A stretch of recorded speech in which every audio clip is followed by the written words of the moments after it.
मोदी जी और इनके मंत्रियों की इतनी भी हिम्मत नहीं है कि चुनाव के समय जब आपसे वोट मांगने आए तो अपने काम के आधार पर मांगे।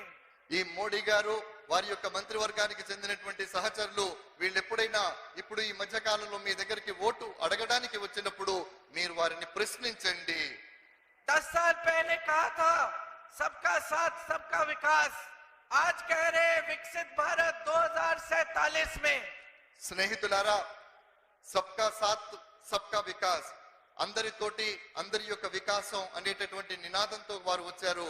కానీ 10 సంవత్సరాల తర్వాత మనం చూసినట్టయితే ఎవరి వికాసం జరిగింది, ఎవరి సహకారంతో జరిగిందో అర్థం చేసుకోవాల్సిందిగా మిమ్మల్ని కోరుతూ ఉన్నాను। इनके नेता कहते हैं देखिए मोदी जी का विजन क्या है, 2047 तक सोच रहे हैं। मैं तो इनसे कहती हूँ अरे कल और आज का सोच लेते, 10 सालों में एक दिन का सोच लेते कि किस तरह से इस देश की जनता कमा रही है, क्या संघर्ष है आपके, तो आपको सुविधा मिल जाती। రాబోయేటటువంటి 20-25 సంవత్సరాలలో జరగబోయేటటువంటి విషయాల్ని గురించి మోడీ గారు ప్రణాళికలు చెబుతూ ఉంటారు।